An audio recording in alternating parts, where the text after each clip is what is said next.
Hi, ನಾನು ಕೀರ್ತಿ. ನೀವಿದ್ದೀರಾ ಕೀರ್ತಿ commerce ಕ್ಲಾಸಲ್ಲಿ. ಇವತ್ತು ನಾನು ಪ್ರೊವಿಷನ್ ಫಾರ್ ಡೌಟ್ಫುಲ್ ಡೇಟ್ ಅನ್ನೋ ಕಾನ್ಸೆಪ್ಟ್ ಮೇಲೆ ನಿಮಗೆ ಪ್ರಾಬ್ಲಮನ್ನು ಡಿಸ್ಕಸ್ ಮಾಡ್ತಾ ಇದ್ದೀನಿ. M and C are partners sharing profit in 2:1. Their balance sheet as on 31st March 2025 as follows. So liabilityಯಲ್ಲಿ ಕ್ರೆಡಿಟರ್ಸ್ ರಿಸರ್ವ್ ಕ್ಯಾಪಿಟಲ್ ಕೊಟ್ಟಿದ್ದಾರೆ, ಎಸೆಟ್ ಸೈಡಲ್ಲಿ ಕ್ಯಾಶ್ ಡೇಟರ್ಸ್ ಮೆಷಿನರಿ ಇನ್ವೆಸ್ಟ್ಮೆಂಟ್ ಕೊಟ್ಟಿದ್ದಾರೆ. ಅಡ್ಜಸ್ಟ್ಮೆಂಟಲ್ಲಿ on 1st April 2025 as is admitted on the following condition ಅಂತ ಹೇಳಿದ್ದಾರೆ. Maintain provision for doubtful debt at 5% on debtors ಅಂತ ಹೇಳಿದ್ದಾರೆ. ನಿಮಗೆ ಪ್ರಾಬ್ಲಮಲ್ಲಿ ಕ್ವಶನ್ಸ್ ಕೊಡುವಾಗ maintain provision for doubtful debt at 5% on debtors ಅಂತ ಈ ರೀತಿ ಕೊಟ್ಟರೆ ಯಾವ ರೀತಿ ನಿಮ್ಮ ಸೊಲ್ಯೂಷನ್ ಇರಬೇಕು ಅಂತ ಹೇಳ್ತಾ ಇದ್ದೀನಿ. ಅಡ್ಮಿಷನ್ನ ಕ್ವಶನ್ ಆಗಿರಲಿ ಅಥವಾ ರಿಟೈರ್ಮೆಂಟ್ಗೆ ರಿಲೇಟೆಡ್ ಆಗಿರುವ ಕ್ವಶನ್ ಆಗಿರಲಿ, ಪ್ರೊವಿಷನ್ ಫಾರ್ ಡೌಟ್ಫುಲ್ ಡೇಟ್ಗೆ ನೀವು ಟ್ರೀಟ್ಮೆಂಟ್ ಕೊಡುವಂಥದ್ದು ಸೇಮ್ ಆಗಿರ್ತದೆ. ಅಲ್ಲಿ ಯಾವುದೇ ರೀತಿಯ ಚೇಂಜಸ್ ಇರುವುದಿಲ್ಲ. ಈಗ ನಿಮಗೆ ಇಲ್ಲಿ ಪ್ರಾಬ್ಲಮಲ್ಲಿ ಕೊಟ್ಟಿರುವಂಥದ್ದು ಓಲ್ಡ್ ಬ್ಯಾಲೆನ್ಸ್ ಶೀಟ್. ನೀವು revaluation account, partners capital account ಮತ್ತು ಬ್ಯಾಲೆನ್ಸ್ ಶೀಟ್ ಪ್ರಿಪೇರ್ ಮಾಡ್ತೀರಲ್ವಾ, ಆವಾಗ ಬ್ಯಾಲೆನ್ಸ್ ಶೀಟ್ ನೀವು ಪ್ರಿಪೇರ್ ಮಾಡುವಂಥದ್ದು ಅದನ್ನು ನಾವು ನ್ಯೂ ಬ್ಯಾಲೆನ್ಸ್ ಶೀಟ್ ಅಂತ ಕರಿತೇವೆ. ನಿಮಗೆ ಇಲ್ಲಿ ಅಡ್ಜಸ್ಟ್ಮೆಂಟಲ್ಲಿ maintain provision for doubtful debt at 5% on debtors ಅಂತ ಹೇಳಿದ್ದಾರೆ. ಅಂದರೆ ನೀವು ನಿಮ್ಮ ಹೊಸ ಬ್ಯಾಲೆನ್ಸ್ ಶೀಟ್ ಮಾಡುವಾಗ ಅಲ್ಲಿ ಡೇಟರ್ಸ್ ಮೇಲೆ 5% ತಗೊಳ್ಬೇಕು ಅಂತ ಅರ್ಥ. ಈಗ ಇಲ್ಲಿ ನಾನು ರಿವ್ಯಾಲ್ಯೂಯೇಷನ್ ಅಕೌಂಟ್ ಮತ್ತು ಬ್ಯಾಲೆನ್ಸ್ ಶೀಟನ್ನು ಮಾತ್ರ ನಿಮಗೆ ತೋರಿಸ್ತಾ ಇದ್ದೀನಿ, ಪ್ರೊವಿಷನ್ ಫಾರ್ ಡೌಟ್ಫುಲ್ ಡೇಟ್ಗೆ ಯಾವ ರೀತಿಯ ಟ್ರೀಟ್ಮೆಂಟ್ ಬರ್ತದೆ ಅಂತ ಹೇಳಲಿಕ್ಕಾಗಿ. ಆಲ್ರೆಡಿ ನಾನು ಹೇಳಿರೋಂಗೆ maintain a provision for doubtful debt at 5% on debtors ಅಂತ ಹೇಳಿರೋದ್ರಿಂದ ಅದರ ಅರ್ಥ ಏನು ಅಂದರೆ, ನೀವು ಮಾಡುವಂತಹ ಹೊಸ ಬ್ಯಾಲೆನ್ಸ್ ಶೀಟಲ್ಲಿ ನೀವು ಡೇಟರ್ಸ್ ವ್ಯಾಲ್ಯೂ ಏನು ಕೊಟ್ಟಿದ್ದಾರೆ ಅವರು 20,000 ಅಂತ, ಅದರ ಮೇಲೆ 5% ತಗೊಳ್ಬೇಕು. ಹಾಗಾದರೆ ನೀವು ಹೊಸ ಬ್ಯಾಲೆನ್ಸ್ ಶೀಟ್ ಮಾಡುವಾಗ ಹೊಸ ಬ್ಯಾಲೆನ್ಸ್ ಶೀಟಲ್ಲಿ ಏನು ಬರಿಬೇಕಾಗುತ್ತೆ, ಡೇಟರ್ಸ್ 20,000 ಅಂತ ತೋರಿಸಿ ಅದರಿಂದ ಲೆಸ್ PDD 5% ಅಂತ ಹೇಳಿರೋಂಥದ್ದು. ಸೊ 5% ಅಂದರೆ 20,000 ಮೇಲೆ 5% ಅಂದರೆ ನಿಮಗೆ 1,000 ಸಿಗುತ್ತೆ. ಆವಾಗ ನಿಮ್ಮ ಔಟರ್ ಕಾಲಮ್ ಫಿಗರ್ 19,000 ಆಗ್ತದೆ. ಗೊತ್ತಾಯ್ತಾ? ಇದು ನಿಮಗೆ ಅರ್ಥ ಆಗಲಿಕ್ಕಾಗಿ ನಾನು ಫಸ್ಟಿಗೆ ಮಾಡ್ತಾ ಇರೋವಂಥದ್ದು. ಈಗ ನೋಡಿ, ನಿಮ್ಮ ಪ್ರಾಬ್ಲಮಲ್ಲಿ ಡೇಟರ್ಸ್ ಎಷ್ಟು ಕೊಟ್ಟಿದ್ದಾರೆ, 20,000. ನಿಮಗೆ ಈಗ ಮಾಡುವಾಗ ಹೊಸ ಬ್ಯಾಲೆನ್ಸ್ ಶೀಟಲ್ಲಿ ಎಷ್ಟು ಸಿಕ್ಕಿದೆ, 19,000. ಹಾಗಾದರೆ ಏನಾಯಿತು, ಕಡಿಮೆ ಆಯ್ತಲ್ವಾ? ಎಷ್ಟು ಕಡಿಮೆ ಆಗಿದ್ದು, 1,000 ಕಡಿಮೆ ಆಗಿದೆ. ಹಾಗಾದರೆ ಡೇಟರ್ಸ್ ವ್ಯಾಲ್ಯೂ ಕಡಿಮೆ ಆದಾಗ ನಮ್ಮ ರಿವ್ಯಾಲ್ಯೂಯೇಷನ್ ಟ್ರೀಟ್ಮೆಂಟ್ ಹೇಗಿರ್ತದೆ, ಎಸೆಟ್ಸ್ ವ್ಯಾಲ್ಯೂ ಜಾಸ್ತಿ ಆದರೆ ಕ್ರೆಡಿಟ್ ಸೈಡ್ ಎಂಟ್ರಿ ಆಗ್ತದೆ, ಎಸೆಟ್ಸ್ ವ್ಯಾಲ್ಯೂ ಕಡಿಮೆ ಆದರೆ ಡೆಬಿಟ್ ಸೈಡ್ ಎಂಟ್ರಿ ಆಗ್ತದೆ. ಹಾಗೆಯೇ ಲ್ಯಾಬಿಲಿಟಿ ವ್ಯಾಲ್ಯೂ ಜಾಸ್ತಿ ಆದರೆ ಡೆಬಿಟ್ ಸೈಡ್ ಎಂಟ್ರಿ ಆಗ್ತದೆ, ಲ್ಯಾಬಿಲಿಟಿ ವ್ಯಾಲ್ಯೂ ಕಡಿಮೆ ಆದರೆ ಕ್ರೆಡಿಟ್ ಸೈಡ್ ಎಂಟ್ರಿ ಆಗ್ತದೆ. ಇವಾಗ ಡೇಟರ್ಸ್ ಸ್ಟಾರ್ಟಿಂಗಲ್ಲಿ 20 ಇತ್ತು, ಇವಾಗ 19 ಆಗಿದೆ. ಹಾಗಾದರೆ ಡೇಟರ್ ವ್ಯಾಲ್ಯೂ ಏನಾಯಿತು, ಕಡಿಮೆ ಆಯಿತು. ಎಷ್ಟು ಕಡಿಮೆ ಆಯಿತು, 1,000 ಕಡಿಮೆ ಆಯಿತು. ಸ್ಟಾರ್ಟಿಂಗಲ್ಲಿ 20 ಇತ್ತು, ಇವಾಗ 19 ಆಯಿತು. ಹಾಗಾದರೆ 1,000 ಕಡಿಮೆ ಆಯಿತು ಅಂತ ಲೆಕ್ಕ. ಹಾಗಾಗಿ ಇಲ್ಲಿ ನೀವೇನು ಬರಿತೀರಿ, 2 PDD 1,000 ಅಂತ ತೋರಿಸಬೇಕು. ಗೊತ್ತಾಯ್ತಾ? ಇದು ನೀವು ಮಾಡುವಂತಹ ಟ್ರೀಟ್ಮೆಂಟ್ ರಿವ್ಯಾಲ್ಯೂಯೇಷನ್ ಅಕೌಂಟಲ್ಲಿ ಮತ್ತು ಬ್ಯಾಲೆನ್ಸ್ ಶೀಟಲ್ಲಿ.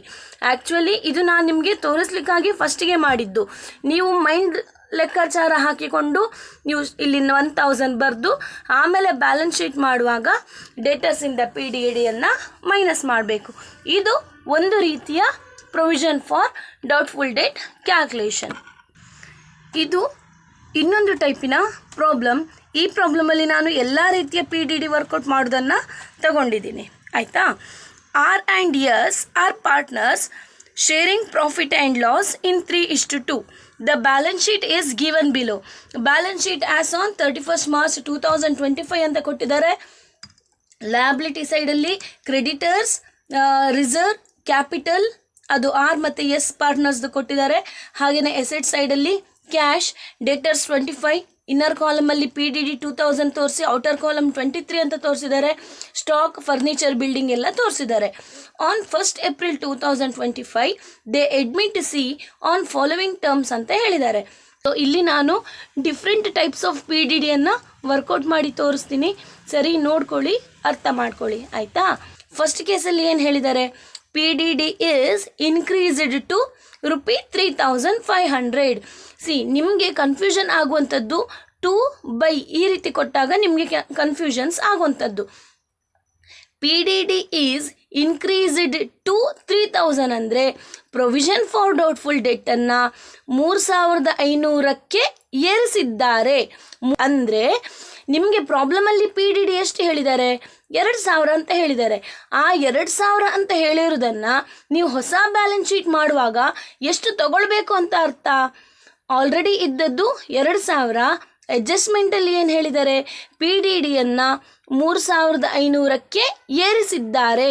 ಇನ್ಕ್ರೀಸ್ಡ್ ಟು 3,500, 3,500ಕ್ಕೆ ಏರಿಸಿದ್ದಾರೆ ಅಂದರೆ ಈ 2,000 ಇದ್ದದ್ದು ಹೊಸ ಬ್ಯಾಲೆನ್ಸ್ ಶೀಟಿಗೆ ಆಗುವಾಗ ಎಷ್ಟು ಬರ್ತದೆ, ಡೇಟರ್ಸ್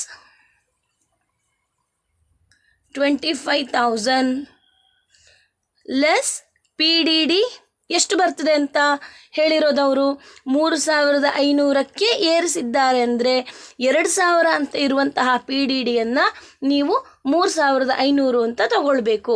ಸೊ ತಗೊಂಡಾಗ ಏನಾಗುತ್ತೆ, 21,500 ಬಂತು, ಹೌದಾ. ಈಗ ನೋಡಿ ಇಲ್ಲಿ ನಿಮಗೆ ಡೇಟರ್ಸ್ ಎಷ್ಟು ಹೇಳಿದ್ದಾರೆ, ಡೇಟರ್ಸ್ 25 ಮೈನಸ್ ಪಿ ಡಿ ಡಿ 2,000 ಮಾಡಿ ಸ್ಟಾರ್ಟಿಂಗ್ ನಿಮಗೆ ಕೊಟ್ಟಿರುವ ಪ್ರಾಬ್ಲಮಲ್ಲಿ ಡೇಟರ್ಸ್ ವ್ಯಾಲ್ಯೂ 23,000 ಇದೆ. ನೀವು ಈಗ ಕ್ಯಾಲ್ಕುಲೇಷನ್ ಮಾಡುವಾಗ ಡೇಟರ್ಸ್ ವ್ಯಾಲ್ಯೂ ಎಷ್ಟು ಬಂತು, 21,500 ಬಂತು. ಹಾಗಾದರೆ ಡೇಟರ್ ವ್ಯಾಲ್ಯೂ ಮೊದಲಿಗೆ ಇದ್ದದ್ದು 23, ಈಗ 21,500 ಬಂದಿದೆ ಅಂದರೆ ಡೇಟರ್ಸ್ ವ್ಯಾಲ್ಯೂ ಏನಾಗಿದೆ ಅಂತ ಲೆಕ್ಕ, ಕಡಿಮೆ ಆಗಿದೆ ಅಂತ ಲೆಕ್ಕ. ಹಾಗಾದರೆ ಡೇಟರ್ಸ್ ವ್ಯಾಲ್ಯೂ ಕಡಿಮೆ ಆಗಿದೆ ಅಂತಂದರೆ ಈಗ ಯಾವ ಸೈಡಿಗೆ ಎಂಟ್ರಿ ಮಾಡಬೇಕು, ರಿವ್ಯಾಲ್ಯೂಯೇಷನ್ ಅಕೌಂಟಿನ ಡೆಬಿಟ್ ಸೈಡಲ್ಲಿ ಎಂಟ್ರಿ ಮಾಡಬೇಕು. ಹಾಗಾದರೆ 2 ಪಿ ಡಿ ಡಿ ಅಂತ ಬರಿಬೇಕು. ಡೇಟರ್ಸ್ ವ್ಯಾಲ್ಯೂ 23 ಇದ್ದದ್ದು ಈಗ 21,500 ಆಗಿದೆ. ಸೊ ಡೇಟರ್ ವ್ಯಾಲ್ಯೂ ಕಡಿಮೆ ಆಗಿರೋದ್ರಿಂದ ನೀವು ರಿವ್ಯಾಲ್ಯೂಯೇಷನ್ ಅಕೌಂಟಿನ ಡೆಬಿಟ್ ಸೈಡಲ್ಲಿ ಬರಿತೀರಿ. ಎಷ್ಟು, ಇಲ್ಲಿ ಇದ್ದದ್ದು 23, ನಿಮಗೆ ಈಗ ಸಿಕ್ಕಿರೋದು 21,500. ಹಾಗಾಗಿ ಎಷ್ಟು ಡಿಫ್ರೆನ್ಸ್, 1,500. ಅದನ್ನು ಇಲ್ಲಿ ತೋರಿಸ್ತೀರಿ, ಗೊತ್ತಾಯ್ತಾ. ನೀವು ಇಲ್ಲಿ ಡೈರೆಕ್ಟಾಗಿ 3,500 ಇದು ನಾವು ಸ್ಟಾರ್ಟಿಂಗಲ್ಲಿ ಮೈಂಡ್ ಕ್ಯಾಲ್ಕುಲೇಷನ್ ಮಾಡುವಾಗ ನಾವು ತಗೊಳ್ಳುವಂಥದ್ದು. ಸೊ ಎಕ್ಸಾಮಲ್ಲಿ ಹೇಗೆ ಬರಿತೀರಿ, ಡೇಟರ್ಸ್ 25,000 ಇದೆ less old P D D ಪ್ರಾಬ್ಲಮಲ್ಲಿ ಅವರು ಎಷ್ಟು ಕೊಟ್ಟದ್ದು, 2,000 ಕೊಟ್ಟಿದ್ದಾರೆ. So old P D D 2,000 less new P D D 1,500. So totally ಎಷ್ಟು ನೀವು ಮೈನಸ್ ಮಾಡ್ತಾ ಇರೋವಂಥದ್ದು, 2,000 ಪ್ಲಸ್ 1,500. ಸೊ ಔಟರ್ ಕಾಲಮಲ್ಲಿ 21,500 ಅಂತ ಬರಿತೀರಿ, ಗೊತ್ತಾಯ್ತಾ. ಸೊ ಇದು ಫಸ್ಟ್ ಕೇಸಿಗೆ ನೀವು ಪ್ರಾಬ್ಲಮನ್ನು ವರ್ಕೌಟ್ ಮಾಡುವ ರೀತಿ. ಇನ್ನು second case, increase P D D by 4,000 ಅಂದರೆ ಪಿ ಡಿ ಡಿಯನ್ನು 4,000ದಷ್ಟು ಜಾಸ್ತಿ ಮಾಡಿ. ಫಸ್ಟ್ ಕೇಸ್ ಏನು, P D D is increased to 3,500 ಅಂದರೆ ಪಿ ಡಿ ಡಿಯನ್ನು 3,500ಕ್ಕೆ ಏರಿಸಿ ಅಂತ ಹೇಳಿರೋದ್ರಿಂದ ಪಿ ಡಿ ಡಿ 2,000 ಇದ್ದದನ್ನು ನೀವೇನಂತ ತಗೊಂಡಿದ್ದೀರಿ, ಹೊಸ ಬ್ಯಾಲೆನ್ಸ್ ಶೀಟ್ ಮಾಡುವಾಗ 3,500 ಅಂತ ತಗೊಂಡಿದ್ದೀರಿ. ಅದು 2 ಅಂತ ಬಂದಾಗ ಈಗ ಏನು ಹೇಳಿದ್ದಾರೆ, increase P D D by 4,000 ಅಂದರೆ ಪಿ ಡಿ ಡಿಯನ್ನು 4,000ದಷ್ಟು ಜಾಸ್ತಿ ಮಾಡಿ. ಅಂದರೆ ಆಲ್ರೆಡಿ ಏನು ಪಿ ಡಿ ಡಿ ಅವ್ರು ಕೊಟ್ಟಿದ್ದಾರೆ ಅದು ಹಾಗೇ ಇರ್ತದೆ, ಅದರ ಜೊತೆಗೆ ಪುನಃ ನೀವು 4,000 ತಗೊಳ್ಬೇಕು ಅಂತ ಲೆಕ್ಕ. ಹಾಗಾದರೆ ಹೊಸ ಬ್ಯಾಲೆನ್ಸ್ ಶೀಟ್ ಮಾಡುವಾಗ ನಿಮಗೆ ಹೇಗೆ ಬರ್ತದೆ ಅಂತ, ಡೇಟರ್ಸ್ 25,000 less old P D D 2,000 less new P D D 4,000. ಹಾಗಾದರೆ ಒಟ್ಟು ನೀವು ಡಿಡಕ್ಟ್ ಮಾಡುವಂಥದ್ದು 6,000. ಸೊ ಔಟರ್ ಕಾಲಮಲ್ಲಿ ಎಷ್ಟು ಬರೀತೀರಿ, 19,000 ನೀವು ಎಂಟ್ರಿ ತೋರಿಸಬೇಕು. ಆವಾಗ ಏನಾಯಿತು, ಹಳೆಯ ಬ್ಯಾಲೆನ್ಸ್ ಶೀಟಲ್ಲಿ ನಿಮಗೆ ಡೇಟರ್ಸ್ ವ್ಯಾಲ್ಯೂ 23,000 ಇದೆ. ಹೊಸ ಬ್ಯಾಲೆನ್ಸ್ ಶೀಟಲ್ಲಿ ಡೇಟರ್ಸ್ ವ್ಯಾಲ್ಯೂ ಎಷ್ಟಿದೆ, 19,000 ಇದೆ. ಸೊ ಇದು ಎರಡರ ಡಿಫ್ರೆನ್ಸ್ ಎಷ್ಟಾಯಿತು? 4,000 ಆಯಿತು, ಹೌದಾ? ಸೊ ಡೆಟರ್ಸ್ ವ್ಯಾಲ್ಯೂ 23,000 ಇದ್ದದ್ದು ಹೊಸ ಬ್ಯಾಲೆನ್ಸ್ ಶೀಟಲ್ಲಿ ಡೆಟರ್ಸ್ ವ್ಯಾಲ್ಯೂ 19,000 ಅಂತಂದರೆ ಎಸೆಟ್ ವ್ಯಾಲ್ಯೂ ಏನಾಯಿತು? ಕಡಿಮೆ ಆಯಿತು. ಸೊ ಹಾಗಾದರೆ ಯಾವ ಸೈಡಲ್ಲಿ ಎಂಟ್ರಿ ಮಾಡಬೇಕು? ರಿವ್ಯಾಲ್ಯೂಯೇಷನ್ ಅಕೌಂಟಿನ ಡೆಬಿಟ್ ಸೈಡಲ್ಲಿ ಎಂಟ್ರಿ ಮಾಡಬೇಕು. ಏನಂತ? To PDD. ಇದ್ರ ಎರಡರ ಡಿಫ್ರೆನ್ಸ್ ಎಷ್ಟು? 23 ಮತ್ತು 19,000ದ್ದು. 23,000 ಮತ್ತು 19,000 ಡಿಫ್ರೆನ್ಸ್ ಅದು 4,000. ಸೊ ಅದನ್ನು ಇಲ್ಲಿ ತೋರಿಸ್ತೀರಿ, ಗೊತ್ತಾಯ್ತಾ? ಸೊ ಇದು ಸೆಕೆಂಡ್ ಕೇಸನ್ನು ವರ್ಕೌಟ್ ಮಾಡುವ ರೀತಿ. ಸೊ ಥರ್ಡ್ ಕೇಸಲ್ಲಿ ಏನು ಹೇಳಿದ್ದಾರೆ? PDD is no longer required. ಅಂದರೆ ಹೊಸ ಬ್ಯಾಲೆನ್ಸ್ ಶೀಟಲ್ಲಿ ನೀವು PDD ತಗೊಳ್ಳಿಕ್ಕಿಲ್ಲ. ಅಂದರೆ ಏನು ಮಾಡಬೇಕೀಗ? PDD ಆಲ್ರೆಡಿ ನಿಮಗೆ 2,000 ಅಂತ ಹೇಳಿದ್ದಾರೆ. ಸೊ ಅದನ್ನು ನೀವೇನು ಮಾಡಬೇಕು? ಹೊಸ ಬ್ಯಾಲೆನ್ಸ್ ಶೀಟಲ್ಲಿ ತಗೊಳ್ಳಿಕ್ಕಿಲ್ಲ ಅಂದರೆ ನೀವು ಯಾವ ರೀತಿ ಟ್ರೀಟ್ ಮಾಡಬೇಕಂದ್ರೆ, ಡೆಟರ್ಸ್ 25,000 ಲೆಸ್ ಪ್ರಾಬ್ಲಮಲ್ಲಿ ಎಷ್ಟು ಹೇಳಿದ್ದಾರೆ? Old PDD 2,000. ಈಗ ಇದನ್ನು ಕ್ಯಾನ್ಸಲ್ ಮಾಡಬೇಕಲ್ವಾ? ಸೊ ಪ್ಲಸ್ ನ್ಯೂ PDD 2,000 ಅಂತ ತೋರಿಸ್ಬೇಕಾಗ್ತದೆ. ಆವಾಗ ಏನಾಯಿತು? ಮೈನಸ್ 2,000ಗೆ ಪ್ಲಸ್ 2,000 ಕಟ್ ಆಫ್ ಆಗಿ ಹೋಗ್ತದೆ. So final answer 25,000. ಅಲ್ಲಿಗೆ ನೀವು PDD ತಗೊಂಡ ಹಾಗೆ ಆಗಲಿಲ್ಲ ಅಲ್ವಾ? PDD ನೀವು ತಗೊಳ್ಳೇ ಇಲ್ಲ ಅಂತ ಲೆಕ್ಕ. ಸೊ ಆವಾಗ ಏನಾಗುತ್ತೆ? ಓಲ್ಡ್ ಬ್ಯಾಲೆನ್ಸ್ ಶೀಟಲ್ಲಿ ನಿಮಗೆ ಡೆಟರ್ಸ್ ವ್ಯಾಲ್ಯೂ 23,000 ಸಿಕ್ಕಿದೆ. ಹೊಸ ಬ್ಯಾಲೆನ್ಸ್ ಶೀಟಲ್ಲಿ ಡೆಟರ್ ವ್ಯಾಲ್ಯೂ 25,000 ಆಯಿತು. ಸೊ ಈ ಡೆಟರ್ಸ್ ವ್ಯಾಲ್ಯೂ ಏನಾಯಿತು? ಜಾಸ್ತಿ ಆಗಿದೆ. ಎಷ್ಟು ಜಾಸ್ತಿ ಆಗಿದೆ? 2,000 ಜಾಸ್ತಿ ಆಗಿದೆ. ಹಾಗಾದರೆ deter is a asset. So asset value ಜಾಸ್ತಿ ಆದರೆ ಯಾವ ಸೈಡಿಗೆ ಬರ್ತದೆ? ರಿವ್ಯಾಲ್ಯೂಯೇಷನ್ ಅಕೌಂಟಿನ ಕ್ರೆಡಿಟ್ ಸೈಡಲ್ಲಿ ಎಂಟ್ರಿ ಆಗ್ತದೆ. ಹಾಗಾದರೆ ಇಲ್ಲಿ ಬೈ PDD ಎಷ್ಟು ತಗೊಳ್ಬೇಕು? 2,000 ತಗೊಳ್ಬೇಕು. ಎಸೆಟ್ ವ್ಯಾಲ್ಯೂ ಜಾಸ್ತಿ ಆದರೆ ಈಚೆ ಸೈಡಿಗಲ್ವಾ? ಕ್ರೆಡಿಟ್ ಸೈಡಿಗಲ್ವಾ? ಸೊ ಆವಾಗ ಏನಾಗ್ತದೆ? ಸೊ ಆಲ್ರೆಡಿ ಪ್ರಾಬ್ಲಮಲ್ಲಿ ಕೊಟ್ಟ ಹಾಗೆ ಮೈನಸ್ ಓಲ್ಡ್ PDD 2,000 ಆಯಿತು. ಇಲ್ಲಿ ಎಂಟ್ರಿ ಆಗಿರುವ ಐಟಮ್ಸ್ ಎಲ್ಲ ಆ್ಯಡ್ ಮಾಡುವಂಥದ್ದಲ್ವಾ? ಸೊ ಪ್ಲಸ್ ನ್ಯೂ PDD 2,000 ಹಾಕಿ ಔಟರ್ ಕಾಲಮಲ್ಲಿ 25,000 ತೋರಿಸ್ತೇವೆ. ಗೊತ್ತಾಯ್ತಾ? ಇದು ಥರ್ಡ್ ಕೇಸನ್ನು ವರ್ಕೌಟ್ ಮಾಡುವ ರೀತಿ. ಈಗ fourth case, PDD is reduced to 500. ಅಂದರೆ PDDಯನ್ನು 500ಕ್ಕೆ ಇಳಿಸಿದ್ದಾರೆ ಅಂತ ಅರ್ಥ. ಫಸ್ಟ್ ಕೇಸಲ್ಲಿ ಏನು ಹೇಳಿದ್ದಾರೆ? PDD is increased to 3,500. ಅಂದರೆ PDDಯನ್ನು 3,500ಕ್ಕೆ ಏರಿಸಿದ್ದಾರೆ ಅಂತ ಆದಾಗ ನಾವೇನು ಮಾಡಿದ್ವಿ? ಇಲ್ಲಿ ಓಲ್ಡ್ ಬ್ಯಾಲೆನ್ಸ್ ಶೀಟಲ್ಲಿ 2,000 ಇತ್ತು. ಆದರೆ ನೀವು ಹೊಸ ಬ್ಯಾಲೆನ್ಸ್ ಶೀಟ್ ಮಾಡುವಾಗ 2,000 ಬದಲು ಡೈರೆಕ್ಟಾಗಿ 3,500 ತಗೊಂಡಿದ್ದು. ಹಾಗೆಯೇ ಇಲ್ಲಿ PDD ಈಸ್ ರಿಡ್ಯೂಸ್ಡ್ ಟು 500 ಅಂತ ಹೇಳಿರೋದ್ರಿಂದ ಅದರ ಅರ್ಥ PDDಯನ್ನು 500ಕ್ಕೆ ಇಳಿಸಿದ್ದಾರೆ. ಅಂದರೆ PDD ನಿಮಗೆ ಪ್ರಾಬ್ಲಮಲ್ಲಿ 2,000 ಅಂತ ಹೇಳಿದ್ದಾರೆ. ಆದರೆ ನೀವು ಹೊಸ ಬ್ಯಾಲೆನ್ಸ್ ಶೀಟ್ ಮಾಡುವಾಗ PDDಯನ್ನು 500 ಅಂತ ತಗೊಳ್ಬೇಕು ಅಂತ ಅರ್ಥ. ಸೊ ನೀವೇನು ಮಾಡಬೇಕಂದ್ರೆ ಡೆಟರ್ಸ್ ವ್ಯಾಲ್ಯೂ ಲೆಸ್ PDD. ನಿಮಗೆ ಪ್ರಾಬ್ಲಮಲ್ಲಿ ಏನು ಹೇಳಿದ್ದಾರೆ?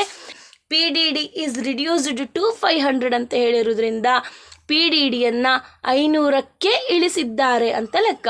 ಸೊ PDDಯನ್ನು ನೀವೇನು ತಗೊಳ್ಬೇಕು? 25,000ಇಂದ 500ಅನ್ನೇ ಡೈರೆಕ್ಟಾಗಿ ಮೈನಸ್ ಮಾಡಿ ಔಟರ್ ಕಾಲಮಲ್ಲಿ 24,500 ಅಂತ ಬರಿಬೇಕಾಗುತ್ತೆ. ಆವಾಗ ಏನಾಗುತ್ತೆ? ಸೊ ಓಲ್ಡ್ ಬ್ಯಾಲೆನ್ಸ್ ಶೀಟಲ್ಲಿ ಡೆಟರ್ಸ್ ವ್ಯಾಲ್ಯೂ ನಿಮಗೆ 23,000 ಇತ್ತು.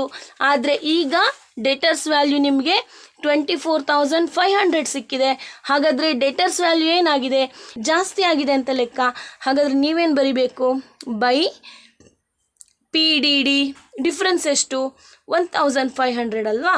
ಸೊ 23 ಮೈನಸ್ 24,500 ಅದರ ಡಿಫ್ರೆನ್ಸ್ ನಿಮಗೆ 1,500 ಸಿಗ್ತದೆ. ಸೊ ಅದನ್ನು ನೀವು ರಿವ್ಯಾಲ್ಯೂಯೇಷನ್ ಅಕೌಂಟಿನ ಕ್ರೆಡಿಟ್ ಸೈಡಲ್ಲಿ ಎಂಟ್ರಿ ಮಾಡ್ತೀರಿ.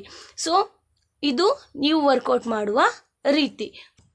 ಆದರೆ ಕೆಲವರು ಏನು ಮಾಡ್ತೀರಾ ನೀವು? ಡೆಟರ್ಸ್ ವ್ಯಾಲ್ಯೂ 25,000 ಲೆಸ್ ಪ್ರಾಬ್ಲಮಲ್ಲಿ ಕೊಟ್ಟಿರುವ ಹಾಗೆ PDD 2000 ಅಂತ.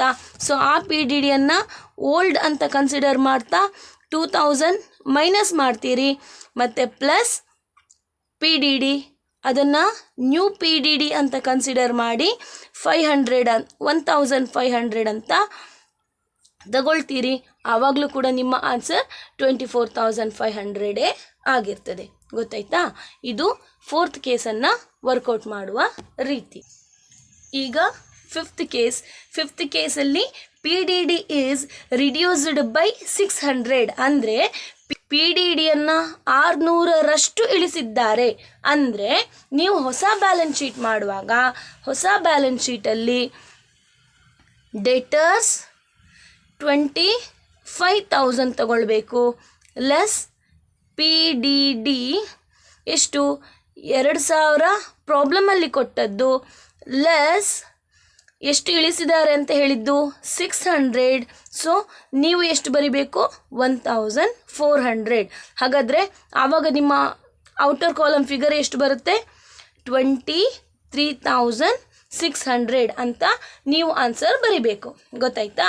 ಆವಾಗ ಏನಾಗುತ್ತೆ, ಓಲ್ಡ್ ಬ್ಯಾಲೆನ್ಸ್ ಶೀಟಲ್ಲಿ ನಿಮಗೆ ಕೊಟ್ಟಿರುವಂಥದ್ದು 23,000. ಈಗ ನೀವು ಹೊಸ ಬ್ಯಾಲೆನ್ಸ್ ಶೀಟ್ ಮಾಡುವಾಗ ನಿಮಗೆ ಸಿಕ್ಕಿರುವಂಥದ್ದು 23,600. ಸೊ ಎಷ್ಟು ಜಾಸ್ತಿ ಆಯಿತು? 600 ಜಾಸ್ತಿ ಆಯಿತು. ಸೊ ಅಸೆಟ್ ವ್ಯಾಲ್ಯೂ ಜಾಸ್ತಿ ಆದರೆ ಎಲ್ಲಿ ಬರಿತೀರಿ? ಇಲ್ಲಿ ಬೈ ಪಿ ಡಿ ಡಿ 600 ಅಂತ ತೋರಿಸ್ತೀರಿ. ಆವಾಗ ನಿಮ್ಮ ಪ್ರಾಬ್ಲಮ್ ಕ್ಲಿಯರ್ ಆಗಿ ವರ್ಕೌಟ್ ಆಗ್ತದೆ. ಇಲ್ಲ ಅಂದರೆ ಇನ್ನು ಕೆಲವರು ಏನು ಮಾಡ್ತೀರಿ, ಡೆಟರ್ಸ್ ವ್ಯಾಲ್ಯೂ 25,000 ಇದೆ, ಆಲ್ರೆಡಿ ನಿಮಗೆ ಪ್ರಾಬ್ಲಮಲ್ಲಿ ಕೊಟ್ಟಿರುವ ಹಾಗೆ ಪಿ ಡಿ ಡಿ ಇದೆ ಅಲ್ವಾ, ಅದನ್ನು less old P D D 2,000 ಅಂತ ತಗೊಳ್ತೀರಿ. ಮತ್ತು ಇಲ್ಲಿ ನಿಮಗೆ ರಿವ್ಯಾಲ್ಯೂಷನ್ ಮಾಡುವಾಗ ಪಿ ಡಿ ಡಿ 600 ಸಿಕ್ಕಿದೆ. ಸೊ ಅದನ್ನು plus new P D D ಅಂತ ಬರೆದು 600 ಬರಿತೀರಿ. ಆವಾಗ ಔಟರ್ ಕಾಲಮ್ ಫಿಗರ್ ಕೂಡ ನಿಮಗೆ ಇಷ್ಟೇ ಬರ್ತದೆ. ಗೊತ್ತಾಯ್ತಾ? ಸೊ ಈ ರೀತಿಯಾಗಿ ಕೂಡ ನೀವು ಎಕ್ಸಾಮಲ್ಲಿ ಎಂಟ್ರಿ ಮಾಡ್ಬೋದು. ಇದು 5th ಕೇಸ್. ಈಗ 6th case, P D D is maintained at 10%. ಅಂದರೆ ನಿಮಗೆ ಪ್ರಾಬ್ಲಮಲ್ಲಿ ಪಿ ಡಿ ಡಿ ಎಷ್ಟು ಕೊಟ್ಟಿರ್ತಾರೆ ಅದರ ಮೇಲೆ ನೀವು 10% ಮೇಂಟೈನ್ ಮಾಡಬೇಕು. ಈ ಫಿಗರ್ ತಗೊಳ್ಳಿಕ್ಕಲ್ಲ. ಪಿ ಡಿ ಡಿ ಚಾರ್ಜ್ ಮಾಡುವ ಮೊದಲು ಏನು ಡೆಟರ್ಸ್ ಹೇಳಿರ್ತಾರೆ ಅದರ ಮೇಲೆ ನೀವು ಪರ್ಸೆಂಟೇಜ್ ಹಾಕಬೇಕು. ಸೊ ನಿಮಗೆ ಪಿ ಡಿ ಡಿ ಚಾರ್ಜ್ ಮಾಡುವ ಮೊದಲು ಪ್ರಾಬ್ಲಮಲ್ಲಿ ಕೊಟ್ಟದ್ದು 25,000. ಸೊ ಈ 25,000ದ ಮೇಲೆ 10% ಅಂತ ಹಾಕಿದಾಗ ನಿಮಗೆ ಎಷ್ಟು ಬರುತ್ತೆ? 2,500 ಬರ್ತದೆ. ಹೌದಾ? ಸೊ ಹೊಸ ಬ್ಯಾಲೆನ್ಸ್ ಶೀಟ್ ಮಾಡುವಾಗ debtors 25,000 less P D D ಎಷ್ಟು ಹೇಳಿದ್ದಾರೆ? Is to be maintained at 10% ಅಂತ ಹೇಳಿರೋದ್ರಿಂದ ಸೊ ಪಿ ಡಿ ಡಿ 25,000 ಮೇಲೆ 10% ಅಂದರೆ 2,500 ಡಿಡಕ್ಟ್ ಮಾಡಿ ಔಟರ್ ಕಾಲಮಲ್ಲಿ 12,000. ಸೊ 25,000 ಮೈನಸ್ 2,000 ಮತ್ತು ಪುನಃ less new P D D ಎಷ್ಟು 500. ಸೊ 500 ಅಂತ ಆವಾಗ ಕೂಡ ನಿಮಗೆ ಔಟರ್ ಕಾಲಮಲ್ಲಿ 22,500 ಸಿಗ್ತದೆ. 2,500 ಬರಿಬೇಕು. ಇವಾಗ ಹಳೆಯ ಬ್ಯಾಲೆನ್ಸ್ ಶೀಟಲ್ಲಿ 23 ಇದೆ, ಹೊಸ ಬ್ಯಾಲೆನ್ಸ್ ಶೀಟಲ್ಲಿ ನಿಮಗೆ 22,500 ಸಿಗ್ತದೆ. ಹಾಗಾದರೆ 500 ಏನಾಯಿತು? ಕಡಿಮೆ ಆಯಿತು. ಸೊ ಎಸೆಟ್ ವ್ಯಾಲ್ಯೂ ಕಡಿಮೆ ಆಯಿತು ಅಂತಾದರೆ ಇಲ್ಲಿ ನಾವು 2 ಪಿ ಡಿ ಡಿ 500 ಅಂತ ತೋರಿಸ್ತೇವೆ. ಗೊತ್ತಾಯ್ತಾ? ಸೊ ಇದು ನೀವು ಪ್ರಾಬ್ಲಮ್ ವರ್ಕೌಟ್ ಮಾಡುವ ರೀತಿ. ಆವಾಗ ಏನಾಗುತ್ತೆ, ನೀವು ಪ್ರಾಬ್ಲಮಲ್ಲಿ ಇದೇ ಥರ ಮೈನಸ್ ಪಿ ಡಿ ಡಿ 2,500 ಬರಿಬೇಕಂತಿಲ್ಲ. ಕೆಲವರು ಏನು ಮಾಡ್ತೀರಾ, ಲೆಸ್ ಪಿ ಡಿ ಡಿ ಇದು ಓಲ್ಡ್ ಅಂತ ಲೆಕ್ಕ. ಓಲ್ಡ್ ನಿಮಗೆ ಪ್ರಾಬ್ಲಮಲ್ಲಿ ಎಷ್ಟು ಹೇಳಿರೋದು? ಇದು 6th case of P D ಡಿಯನ್ನು ವರ್ಕೌಟ್ ಮಾಡುವಂತಹ ರೀತಿ.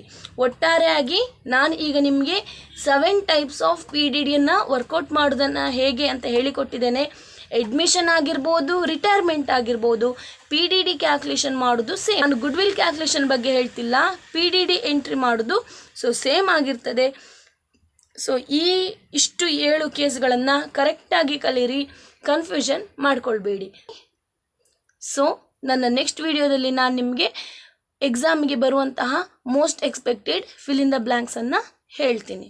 ನನ್ನ ಈ ವಿಡಿಯೋ ನಿಮಗೆ ಯೂಸ್ಫುಲ್ ಅಂತ ಆಗಿದ್ದಲ್ಲಿ ಲೈಕ್ ಮಾಡಿ, ಶೇರ್ ಮಾಡಿ ಮತ್ತು ಸಬ್ಸ್ಕ್ರೈಬ್ ಮಾಡಿ. Thank you.